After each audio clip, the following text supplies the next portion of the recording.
another episode of Black Girl Order Podcast. I'm your host, Anaya. I'm Trinity. And for today's topic, we're going to discuss something very controversial.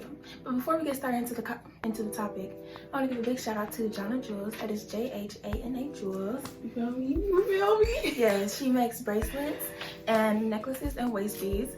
And it's very high quality for a very inexpensive price. Okay, please get her. That is Jhana Jewels. I'll put it right here on the thing so y'all can see, if y'all can see us physically.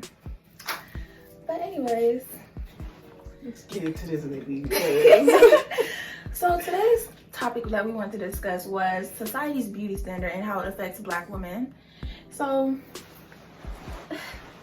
we can really get into it because especially on like social media platforms with the women that blow up or get the clout or attention, it's usually people that fit the beauty standard or the mode that society has put forth.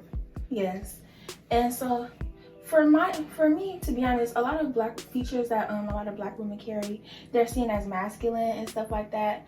And it's like, it's weird because with those features being seen as masculinized, that's how we form insecurities and we develop these things that we don't like about ourselves that we consider as flaws, when it's really perfect because it's normal for us. It's normal, like it's literally generational, like right. It's our genetics, like, but it's crazy. Yeah, and it's like they I don't know, they condition us to think negatively about ourselves as Black women. Like we feel like we should fit what every other race or ethnicity looks like because of the beauty standard. Like Eurocentric features on dark-skinned women for sure. Like they feel like if a dark-skinned woman is accepted in society, she has to have the mode of those features and things to be accepted as beautiful. Right, and a quick disclaimer, because we're not calling anybody's features Eurocentric or like they're European, because all features are African features, but the features that align and with the beauty standard are the ones, those dark-skinned girls with those features are the ones that get recognized. A guy basically was saying like he don't really care. He don't care. Regardless, he would rather date a light-skinned girl that's mid, like she not that good looking, than to date a dark-skinned girl that's fine, that's really fine. She fit every mode of the beauty standard. She's a whole 10. He said it's not even a dark-skinned woman that's a celebrity that fits his mode for beauty because his colors. And that don't make no sense because it's like, how can your skin tone affect how beautiful you are, to be honest? But colorism, that's a whole different topic, child. And it just baffles me because your skin tone does not affect how beautiful you are. That's exactly what we're talking about. Like in society, like you literally have to fit a certain type of skin tone to be accepted as beautiful, which is crazy. 21st century. Right, and in the Black community, it's the lighter you are, the more socially accepted, and it's annoying because it's like, it's really crazy too because if you're the boys with the dark skin mothers, and it's just like, wow, you really hate yourself, right? Like, ooh, that's not even a dark skinned girl problem, that's a you problem. But to be honest, I feel like to avoid those beauty standards and stuff like that, I really feel like Black people should just separate themselves from other people, even though that's a whole nother topic, but still, like, we should really separate ourselves from others. From other, ethnicity. Right. Groups. Like, Africa is a place. Kick out the white people. You know what I mean? Right. But I feel like right now the beauty standard is kind of changing.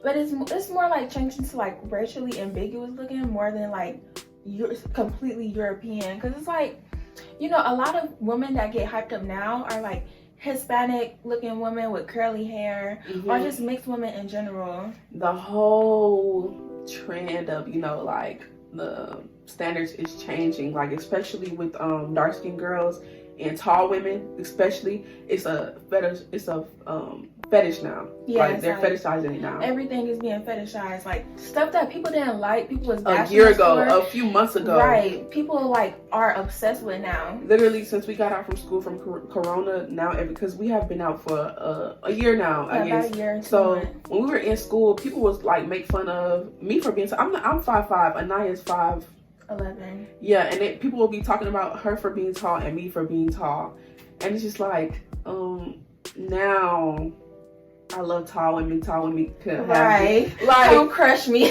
girl, Right, please no. have a seat. Right. I'll climb you. No, like it's just Okay. it's weird because you know the beauty standard changed. At first, it was really like tall women were being lifted up, like in the early 2000s. That's when like white women didn't want black features, and now they everybody want a flat butt. They were like literally in Moesha even. She was like she had like a whole episode where she was going through this thing and she was like real depressed because she was getting a big butt. Like it was a whole thing in the 90s to be slim, and model weight, tall.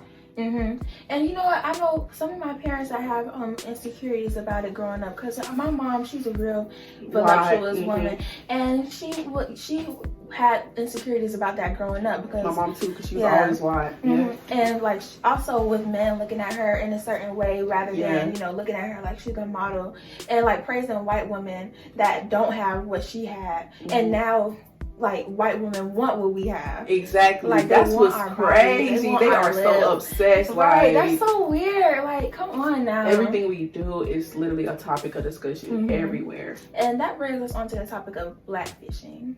Oh my god. Now we are like, first of all, you know what we should do?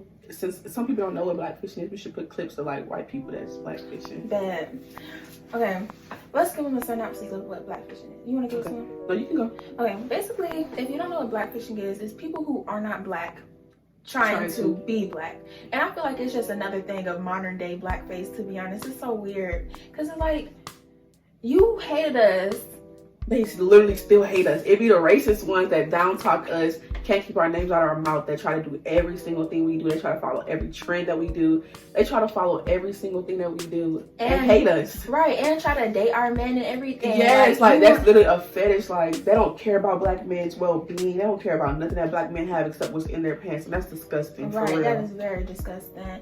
So it's also Asian fishing as well, and it's just the same thing but Asian. And what's even crazier is like the massacre and the crimes that are being taken upon against the Asian community, but y'all try so hard to look like them and everything. Just like them. Even like, the Instagram filters before they stopped, like, first of all, when they first got those Instagram filters, they used to try to do your eyes, your nose, and your lips, making you look like some type of, I don't know, like a Bratz doll.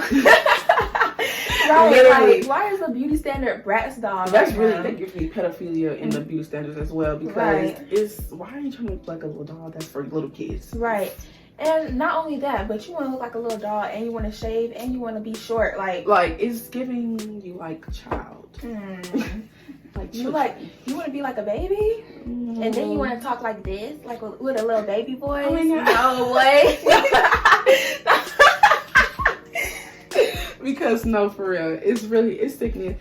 Everything that's been shifted in society is really needs to stop, because it's not cute at all. Nothing like everything that's became a trend is not giving. It never gave. Right. It's like, how is it a trend to be dark skinned when dark skin has always been beautiful? How is it a trend to like dark skinned woman or like dark skinned man? You know what? Look, I was on my spam, whatever. If you have, some people don't have a spam, but basically I was it's on like there, a private story or something like that. Just post random stuff or whatever. So I'm on my spam, and a guy that wasn't really, paying me no mind, probably like 2016, when we were really being bashed. Like, I remember I used to get talked bad about or whatever. So he made a post, was like, oh yeah, I'm hopping on a trend of like the dark skins now. I'm like, what trend? He told me it's always been a trend. So that literally goes to show that the whole I like dark skins demeanor is literally a trend. Like, and you know what, they did the same thing to light skinned men, like in the early 2016. It's like it was a trend. Like even me, when I like had that self-hate and I didn't like my skin color, I would only look towards light-skinned men. Where were we? The self-hate. Yeah. Because that's not cute. It's like, ma'am, you're self-hating, bashing light-skinned men. That literally reflects you. And then you say you like dark-skinned men, but bash dark-skinned women. How is that? It's like the same thing like that dark-skinned woman had to go through, but like switch onto light-skinned women. But the only thing about it is light-skinned women benefit from colorism, so it's not like technically the same. Yeah. But it's like almost everybody in the black community has gone through almost the same thing with the skin dysmorphia and all of that. And if we really want to get into it, it all comes from slavery. Period. It all comes from slavery. Look, Don't let me get into it. Don't let me get into it because, babe, it's really like, oh my God, slavery and the effect of white people and European, you know, teachings have on Black people in America, period, is very sickening. And it's right. and it's like every time we speak on it and we trying to break these, you know, what is it? Generalization. Yeah, and we trying to break these things that are like steady reoccurring. No one wants to change it. And they're Right. like, what are we going to do to change it then? But don't want to change it. And they're still feeding into this.